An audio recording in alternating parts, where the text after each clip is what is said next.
some peanuts and cracker jack. I don't mind if I never get back. Let me root, root, root for the home team. If they don't win, it's a shame. For it's 1, 2, 3 strikes, you're out at the old ball game. A squad of athletes, a green grass field, bats and balls, spikes and leather, and baseball is in full swing. But let's go behind the scenes and see what goes into the making of a player. The big leagues draw much of their manpower from the colleges, and here's one of the outstanding teams going through their paces. Pitchers and catchers, batters and fielders limber up their muscles. Daily training and practice is necessary to keep these boys in shape, because baseball requires good physical conditioning, alertness, and body coordination. It's the batting eye and the playing eye. Infielder or outfielder, batter, catcher, or pitcher, they have to be ready for spills and thrills, and practice keeps them fit. The bases, canvas-covered pillows, must be sturdy to withstand the wear and tear of sharp spikes and continuous stamping. Notice how they are strapped firmly to spikes driven into the ground. If they weren't permanent, there might be some accidents. 3 bases, like this one, first, second, and third, 90 feet apart, complete the infield, plus, of course, home plate. The more players you can get on these bases, the better chance you have to win the ball game.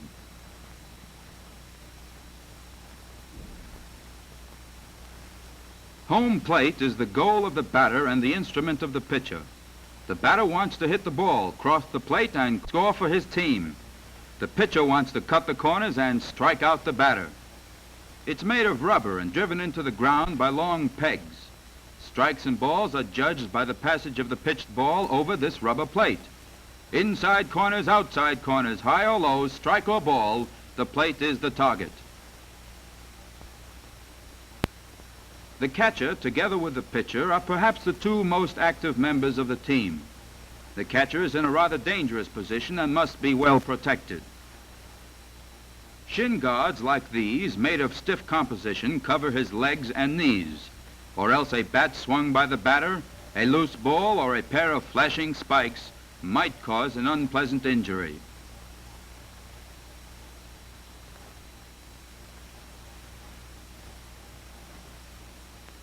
For the upper part of the body, he uses a chest protector. This is well padded but more pliable to allow for movement. Many a catcher has been grateful for this piece of equipment. And then the face. We mustn't forget that old face, protected by the catcher's mask, leather padding and iron bars. A foul tip and smack into that protector. Hurt? No, sir. The glove, you will notice, is large and thick. It had better be, because those fast ones certainly steam in. And here's what the pitcher's rubber looks like.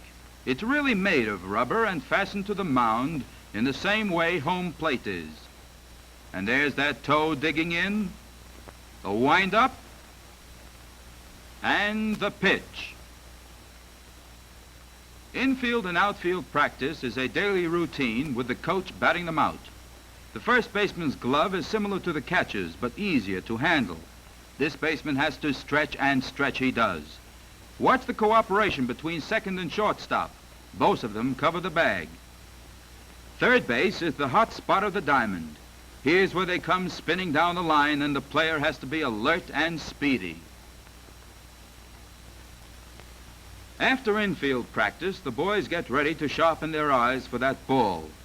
They pick their bats, which are made of ash wood. The batter takes 2 or 3 so that his final choice feels light in comparison. A good solid stance at the plate, a firm grip on his bat, a few preliminary swings to get the feel, his eye on the pitcher, the ball, and then hit away. The outfielder has to scramble sometimes. On a bunt, the pitcher, catcher, and first baseman are in the play. This time, the runner is out. But suppose we try it again just to see how a batter can beat out a bunt. Watch the catcher on this play and notice how quickly he throws off his mask to go after the ball. Also watch the batter's position as he lays down the bunt. This runner was too fast and beat the throw to first. A pitch. A man tries to steal second. He slides. Here's another kind of a slide. The fadeaway, away from the baseman. Now let's get a good look at a pitcher and a batter and study the rhythm, ease of motion, timing, and balance. It requires perfect muscular coordination to make a good pitcher. He's the hardest working member of the team, and he has to be in the pink of condition. That ball travels fast, and sometimes even the catcher can't hold it.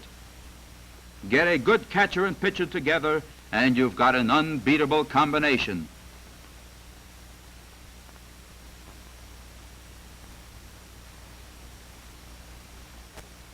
It doesn't require a heavy man to be able to suck that apple. It's all a question of timing and proper balance. If all the batter's weight, properly coordinated, is behind that wallop, that pill will travel.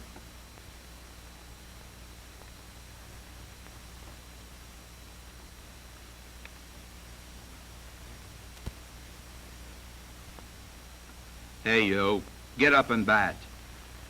What a prospect for the big leagues. Where did you get this guy, Coach?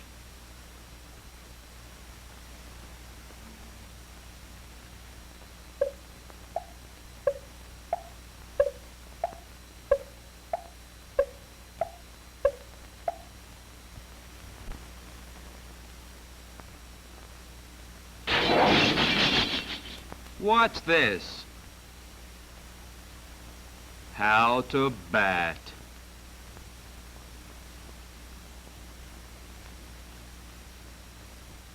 Hey, what are you doing here? Oh, just a minute, pitcher. Will you just hold that pitch for a second? Hey, where are you going? You can't do that. Listen, you. Get back.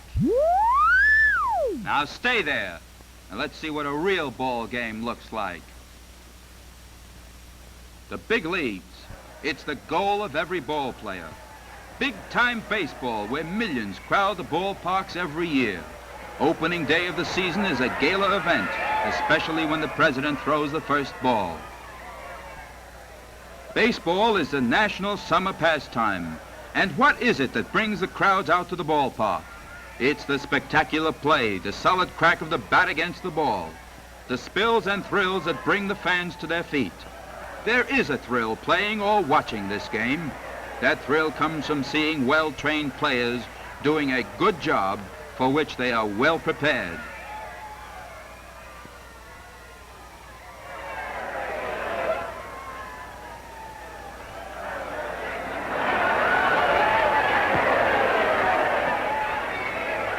Fast pitch, a quick swing, it's over the fence for a home run, and the crowds go crazy.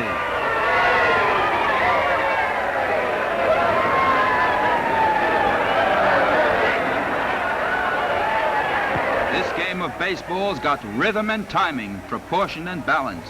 It's the thing that makes a mechanic get a kick out of a fine machine and the bridge builder from a beautiful bridge. It's got that swing.